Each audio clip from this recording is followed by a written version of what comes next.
Hola, buenas a todos. Quiero presentarme hoy como una bacteria incógnita y les voy a contar un poco de mi historia y qué fue lo que hice yo durante este caso de esta paciente de la que vamos a hablar ahorita. Bueno, para continuar, vamos a generar la introducción de qué fue exactamente lo que hice. Entonces, la persona a la que infecté era una niña, una femenina, de 6 años de edad. Estuvo sana 12 días previos a que los humanos en la parte del hospital intervinieran en los síntomas que yo causaba. Y yo entré por medio de una garrapata, que de hecho se la extrajeron del muslo. Para los síntomas que le generé a la paciente, empezamos con fiebre leve, tuvo malestar general por medio de mis mecanismos, le generé dolor abdominal y estos síntomas aparecieron 10 días después de retirar la garrapata. Esto pasó porque yo necesitaba un periodo de incubación para así lograr tener la suficiente cantidad en sangre para generar estos síntomas. Bueno, para la parte de la hora de que ya llegamos nosotros al hospital, la pediatra de ella observó partes de los signos que yo podía mostrar. Algunos de ellos era que ella presentaba un exantema de color rosado, que era macular, y este inició en el tronco. Diseminó a las extremidades. Por obvias razones pasó esta diseminación. Y luego los médicos se confundieron y creyeron que todos estos síntomas estaban causados por un virus, pero no pensaron en mí. Entonces más adelante veremos qué pasó. Bueno, ahora vamos a hablar un poco de lo que sucedió. Antes de que esta paciente mía fuera hospitalizada, yo presentaba algunos signos que eran bastante importantes y síntomas. Habían petequias, le generé vómitos, diarrea, mucho dolor de cabeza y fiebre muy alta. Esto por obvias razones. El día que lo hospitalizaron ya había mucho más problema a nivel neurológico. Me encontraba en cerebro y en algunos otros órganos. Podemos ver que le generé letargia, confusión y tenía en lo que, bueno, lo que podían ver los doctores era exploraciones que se hicieron, se vieron petequias difusas con edema en cara, manos y pies, extremidades frías con puntos débiles y hepatomegalia, que esto es importante, lo que quiere decir que yo ya estaba en muchas partes de su cuerpo. Bueno, para lo que se hizo, lo que investigaron los doctores fueron química clínica, básicamente, que a lo que tengo entendido es simplemente tomar un tubo de sangre y ver qué hay. Entonces, aparentemente lo que encontraron fue concentraciones de sodio altas, recuento plaquetario bajo, que a lo que tengo entendido está por debajo del rango, que el rango se supone que son 150.000 como mínimo, se supone, ¿verdad? El recuento de leucocitos, pues aparentemente estaba alto, sí, ellos estaban atacándome en algunos órganos donde podían. La hemoglobina bajó, los tiempos de coagulación estaban bajos, obviamente por las plaquetas. Tengo entendido de que la proteína C reactiva es un indicador de inflamación y bueno, yo he inflamado su hígado y también parte del cerebro un poco, entonces claramente que esto ya está aumentado.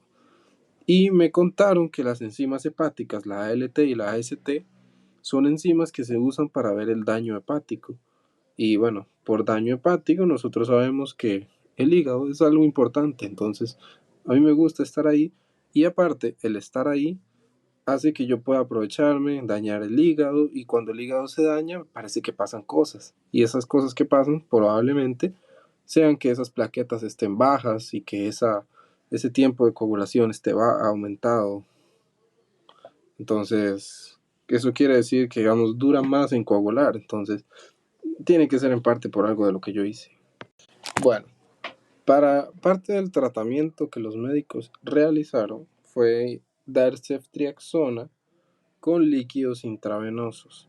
La ceftriaxona se supone que es una cefalosporina que lo que hace es darse de manera intravenosa de una sola dosis.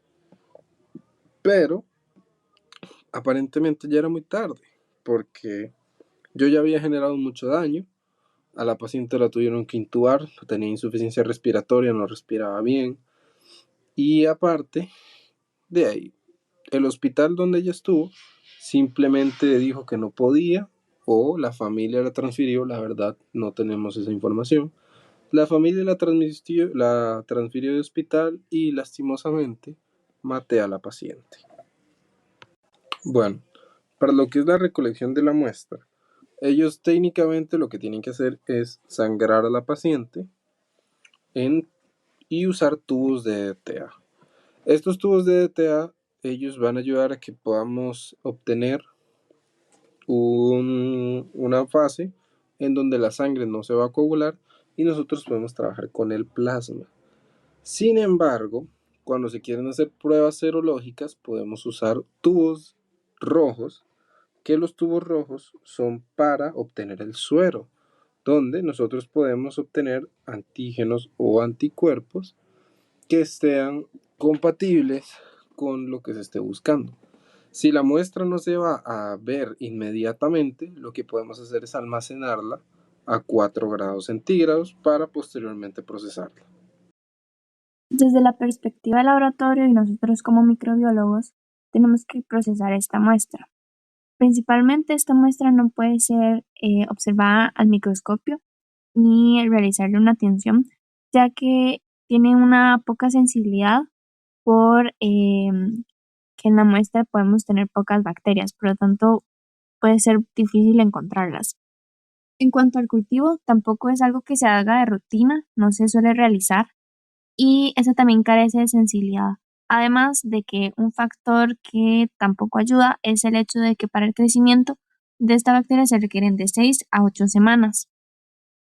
En cuanto a Inciensa, esta muestra no se debe referir a Inciensa, ya que Inciensa no trabaja ni maneja estas muestras. Ahora sí, para poder llegar al diagnóstico tenemos que tomar en cuenta varios aspectos, como lo son tener en cuenta el cuadro clínico que va a ser sugestivo y sumarle a esto algunos antecedentes como por ejemplo el eritema o cuando el paciente refiere haber tenido una garrapata. Estos datos son muy importantes y el doctor va a evaluarlos y ir generando varios diagnósticos diferenciales.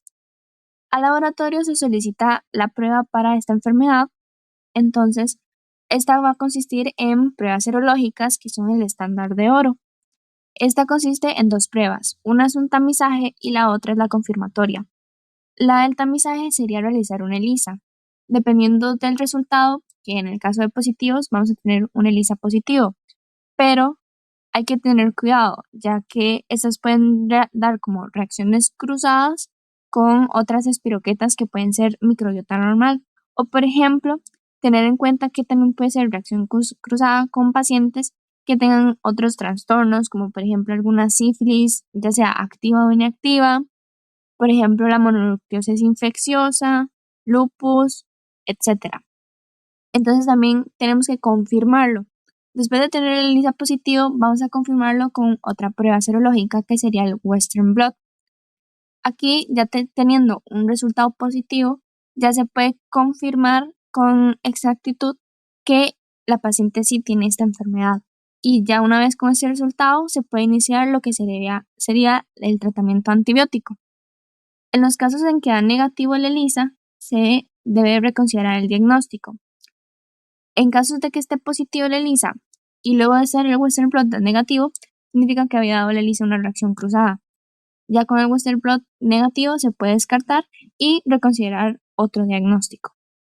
En los casos de que el Western blot tenga algún resultado medio dudoso, se puede realizar una PCR, que sería una amplificación. Por lo tanto, aquí ya también, si da positiva, ya podemos generar una antibioticoterapia. Bueno, y como ya espero que se hayan dado cuenta, el diagnóstico fue causado por la enfermedad de Lyme, que es una enfermedad transmitida por garrapatas, o como se dice también la enfermedad de los famosos. Yo, el responsable, soy Borrelia burgdorferi, fui el causante de este cuadro, el que causó todo lo que sucedió, y la verdad, como dicen por ahí, lo tenía que hacer porque si no lo hacía, yo no podía vivir, porque es parte de lo que yo hago, es como mi trabajo. Bueno, para lo que son los tratamientos que pueden ir en contra mío, aunque no debería decir esto, tenemos que normalmente en una etapa temprana se puede usar doxiciclina, amoxicilina y cefuroxima por vía oral durante 10 a 14 días. La diseminada se puede usar principalmente ceftriaxona y para lo que es cuando se genera la artritis, vía oral amoxicilina, doxiciclina o ceftriaxona por vía intravenosa. Y la doxiciclina es importante no darla en niños menores de 8 años ni embarazadas porque puede afectar a su desarrollo.